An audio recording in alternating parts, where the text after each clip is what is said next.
Welcome to this channel. आज की इस वीडियो में हम पढ़ेंगे इंटरचेंज ऑफ लिमिट्स से रिलेटेड ये सेकेंड वीडियो। इससे पहले मैंने एक और वीडियो कवर किया है, उसमें मैंने आपको बेसिक इंट्रोडक्शन बताया है कि इंटरचेंज ऑफ लिमिट्स से हम क्या समझते हैं। उसको जाके आप ज़रूर देखें, उससे आपका कंसेप्ट बिल्कुल क्लियर हो जाएगा। आज हम कंटिन्यूटी के केस में इंटरचेंज ऑफ लिमिट्स से क्या मतलब है वो देखने वाले हैं, ठीक है। तो यहाँ पर मैंने क्या एज्यूम किया है, let F N be a sequence of continuous real valued functions. F N जो है वो कंटिन्यूस फंक्शंस की एक सीक्वेंस कंसीडर की है, रियल वैल्यूड फंक्शंस है, डिफाइंड ऑन डोमेन ए। ये सारे के सारे फंक्शंस कहाँ पर डिफाइंड है, डोमेन ए पर।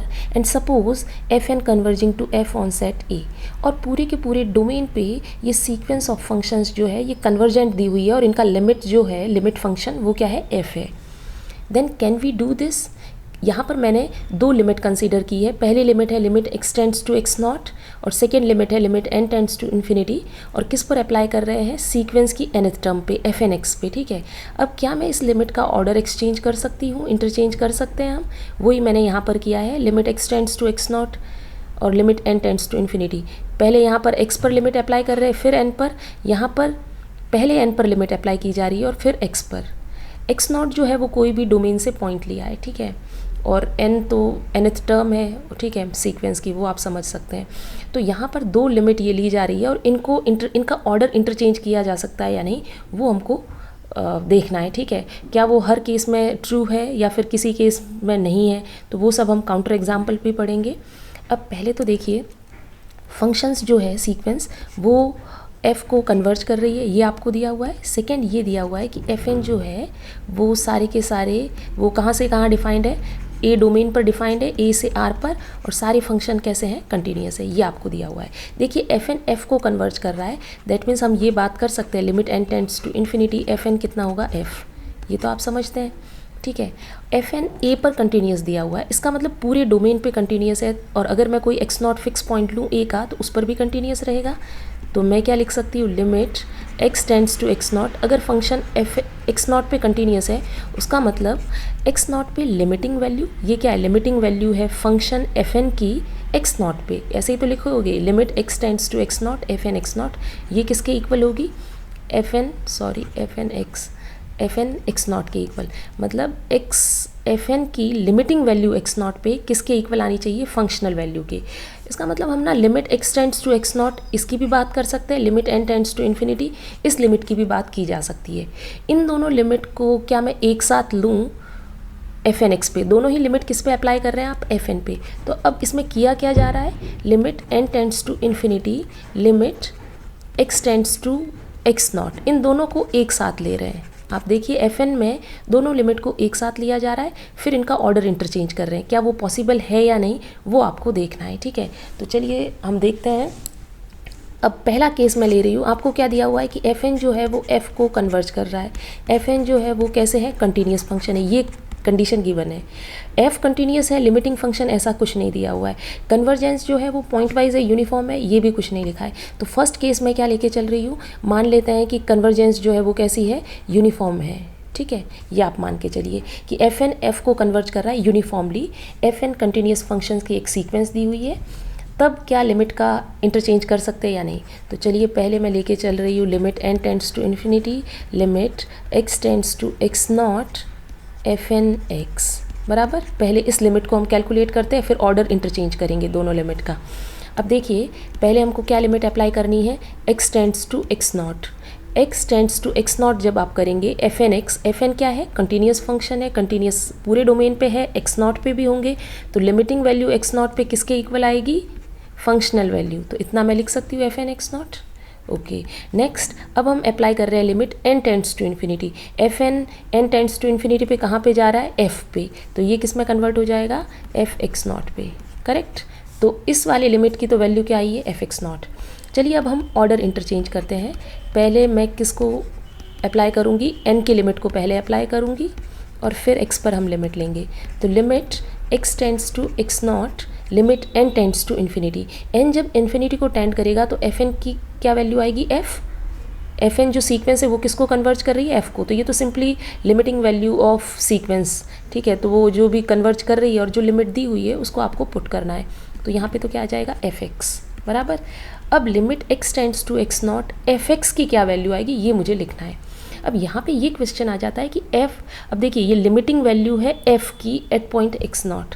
अब f के बारे में आपको कुछ भी इन्फॉर्मेशन नहीं दी हुई है, सिंपली बस इतना कहा है कि f एन f को कन्वर्ज कर रहा है, दैट मीन्स ये इसकी लिमिट है। यूनिफॉर्म कन्वर्जेंस है, दैट मीन्स इसकी यूनिफॉर्म लिमिट है, ठीक है। अब ये नहीं बताया कि f कंटिन्यूस है या नहीं। अगर सोचो f कंटिन्यूस नहीं हो तो ऐसा भी हो सकता है कि ये एफ एक्स नॉट के इक्वल नहीं आए। ऐसा भी हो सकता है डिसकंटिन्यूस फंक्शन के केस में क्या होता है कि लिमिटिंग वैल्यू में नॉट एग्जिस्ट करे तो फंक्शनल वैल्यू के इक्वल ना हो, ये सब आपने पढ़ा होगा, ठीक है। अब यहाँ पर लेकिन यहाँ पर ना यूनिफॉर्म कन्वर्जेंस दी है, और आपने एक थ्योरम पढ़ी होगी कि अगर sequence of functions uniformly converge करता है f को और एफ एन अगर कंटिन्यूस लिया है तो f भी क्या हो जाएगा, कंटिन्यूस। उस थ्योरम को मैंने करवाया है, लिंक मैं डिस्क्रिप्शन बॉक्स में डाल दूंगी, आप जाके उसे ज़रूर देखें।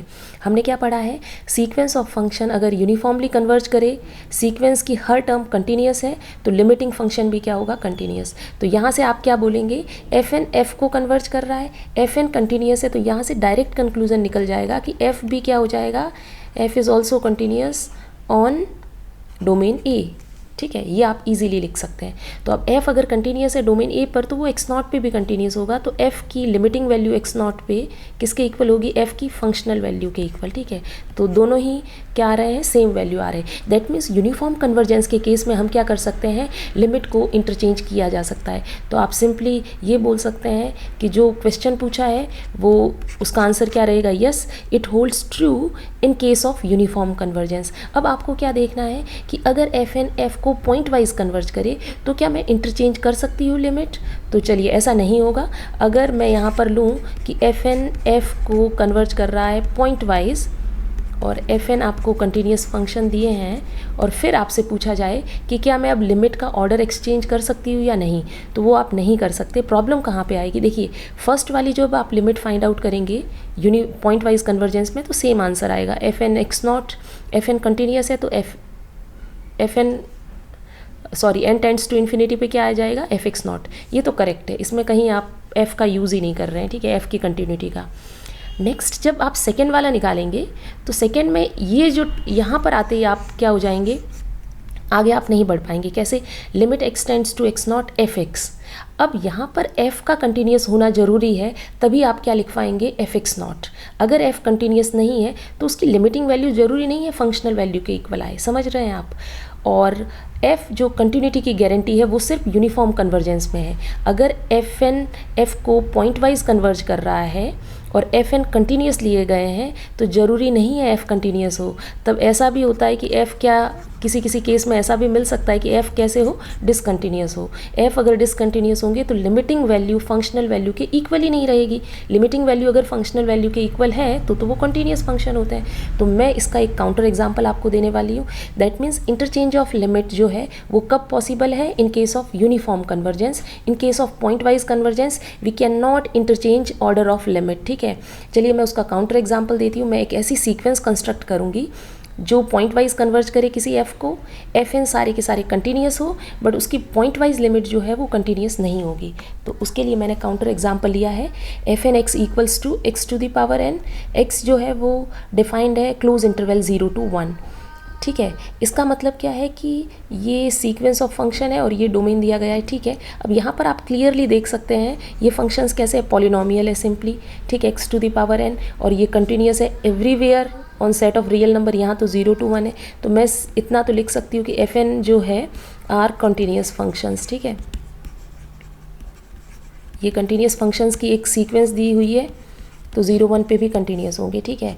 कंटिन्यूस फंक्शन से अब मुझे देखना है कि एफ एन एक्स किसको कन्वर्ज कर रहे हैं, इनकी पॉइंट वाइज लिमिट। इस एग्जांपल को हमने पहले भी कवर किया है कि पॉइंट वाइज लिमिट कैसे निकालते हैं। यहाँ पर फटाफट से हम निकाल लेते हैं। पॉइंट वाइज लिमिट निकालनी है, that means limit N tends to infinity. आपको ये देखना है कि एफ एन जो है वो किसे कन्वर्ज कर रहा है, that means limit N tends to infinity X to the power N आपको निकालना है, ठीक है। अब देखिए यहाँ पर दो केस बन जाएंगे। मैं एक्स को कहाँ से कहाँ लेना है, 0 से 1 के बीच में। एक्स इक्वल टू 0 लीजिए तो एफ एन किस में कन्वर्ट हो जाएगा, 0 फंक्शन बन जाएगा ये तो। तो इस केस में ये किसे कन्वर्ज करेगा, सिंपली 0 को। एक्स जब आप 0 से 1 के बीच का नंबर लेंगे, स्ट्रिक्टली लेस देन 1, तो एफ एन एक्स जो है तो x कुछ फ्रैक्शन में होगा इस तरह का 1/a, ठीक है। तो 1 over a to the power n। अब n tends to infinity, a to the power n कहाँ जाएगा, इन्फिनिटी को, और ये नंबर कहाँ जाएगा, 0 को। या फिर सिंपली आप ये बोल सकते हैं x अगर 0 से 1 के बीच का नंबर है, फ्रैक्शन है, जैसे जैसे उसकी पावर बढ़ाएंगे ना वो नंबर उतना ही छोटा होता जाएगा, और n टेंड्स टू इन्फिनिटी पे वो नंबर किसको अप्रोच करेगा, 0 को। x इक्वल टू 1 पे लास्ट पॉइंट पे जब आप लिमिट निकालेंगे fn 1, तो 1 to the power n that means 1, again constant sequence मिल रही है, ये किसको कन्वर्ट करेगी, 1 को। तो इस केस में इसका जो लिमिटिंग फंक्शन बनेगा ना वो क्या बन रहा है, 0 when x 0 to 1 open at 1 and at x equal to 1 limiting value है 1। तो ये क्या बन गई, इसकी लिमिट। अब मुझे ये देखना है कि fn f को कन्वर्ज पॉइंट वाइज कर रहा है या यूनिफॉर्म। ठीक है, fn f को कन्वर्ज कर रहा है, क्या ये यूनिफॉर्म कन्वर्जेंस है? तो देखिए fn सारे क्या है, कंटिन्यूस है। पहले मुझे बताइए ये फंक्शन कंटिन्यूस है या नहीं। ये फंक्शन कांस्टेंट फंक्शन है 0 से 1 के बीच में, तो उधर तो ये कंटिन्यूस है, कांस्टेंट फंक्शन इज कंटिन्यूस। ठीक है, x इक्वल टू 1 पे कितनी वैल्यू है, 1। तो x इक्वल टू 1 पे फंक्शनल वैल्यू है 1, और इसकी आप क्या निकालेंगे, राइट हैंड लिमिट निकालना तो पॉसिबल नहीं है क्योंकि उधर डोमेन उतना ही दिया हुआ है 1 तक। ठीक है, लेकिन 1 की जब आप लेफ्ट हैंड लिमिट निकालेंगे तो लेफ्ट हैंड लिमिट किसके इक्वल है, 1 के लेफ्ट में फंक्शन कैसे डिफाइंड है, 0। That means limit x tends to 1 minus, मैं लिख रही हूँ, या 1 भी लिख सकते हैं सिंपली, तो वो कितनी है, लिमिटिंग वैल्यू तो 0 है, और f एट 1 कितना है, 1। तो लिमिटिंग वैल्यू 1 पर और फंक्शनल वैल्यू 1 पर दोनों नॉट इक्वल है। ठीक है, इसका मतलब क्या हुआ, इसका मतलब ये हुआ कि फंक्शन जो है वो 1 पे कंटिन्यूस नहीं है, सीधी सी बात है, ये दिख रहा है, पीस वाइज कंटिन्यूस फंक्शन दिया हुआ है। ठीक है, इधर कंटिन्यूस है, यहाँ पर नहीं है। ठीक है, ये कंटिन्यूस एट पॉइंट 1 ये फंक्शन कंटिन्यूस नहीं है। That means F x continuous नहीं है पूरे के पूरे डोमेन में, एक पॉइंट पे कंटिन्यूस नहीं है, मतलब पूरे डोमेन पे तो वो कंटिन्यूस नहीं है। ठीक है, अब सोचिए अगर यूनिफॉर्म कन्वर्जेंस में क्या होता है, यूनिफॉर्म कन्वर्जेंस में तो ये होता है अगर एफ एन यूनिफॉर्मली एफ को कन्वर्ज करे, एफ एन कंटिन्यूस है तो एफ भी कंटिन्यूस होगा, करेक्ट। लेकिन यहाँ पर एफ कंटिन्यूस नहीं दिया है, इसका मतलब ये कन्वर्जेंस कैसी होगी, पॉइंट वाइज कन्वर्जेंस होगी, यूनिफॉर्म हो ही नहीं सकती। यूनिफॉर्म में कंटिन्यूटी प्रॉपर्टी प्रिजर्व होती है, यहाँ पर ऐसा नहीं हो रहा। दैट मीन्स ये कन्वर्जेंस कैसी होगी, पॉइंट वाइज। और पॉइंट वाइज कन्वर्जेंस में हमने देखा है कि ये कंटिन्यूस है, इसकी लिमिट क्या आ रही है, डिसकंटिन्यूस फंक्शन। अब ये डिसकंटिन्यूस आ रहे हैं तो सोचो हम इंटरचेंज ऑफ लिमिट कर ही नहीं सकते। वापस मैं उसी स्लाइड पे जा रही हूँ, यहाँ पर देखो ये जो सेकेंड वाला पॉइंट है x टेंड्स टू 1, जैसे ही आप x टेंड्स टू 1 रखोगे तो लिमिटिंग वैल्यू कितनी आएगी 1 पर, लिमिटिंग वैल्यू हमने देखा कितनी आ रही है 0, करेक्ट। और यहाँ पर क्या आएगा F X naught, x not की जगह 1, तो f1 की वैल्यू कितनी आएगी 1। तो दोनों लिमिट क्या आ रही है, अलग अलग आ रही है, समझ रहे हैं आप। यहाँ पर 1 आएगा इस केस में 0। That means interchange of limit possible ही नहीं है पॉइंट वाइज कन्वर्जेंस के केस में, क्योंकि पॉइंट वाइज कन्वर्जेंस के केस में क्या होता है, लिमिट फंक्शन जो है वो डिसकंटिन्यूस भी आ सकता है। और हमने देखा कि इंटरचेंज ऑफ लिमिट जो है वो तभी पॉसिबल, दोनों इक्वल वैल्यू तभी देगा जब लिमिट फंक्शन भी उसके साथ क्या होना चाहिए, कंटिन्यूस होना चाहिए। ठीक है, तो ये वीडियो यहीं तक था। नेक्स्ट और वीडियो में हम दूसरी कंडीशंस लेंगे। अगर आपको ये वीडियो पसंद आया है तो इसे लाइक करें, चैनल को सब्सक्राइब करें। Thank you.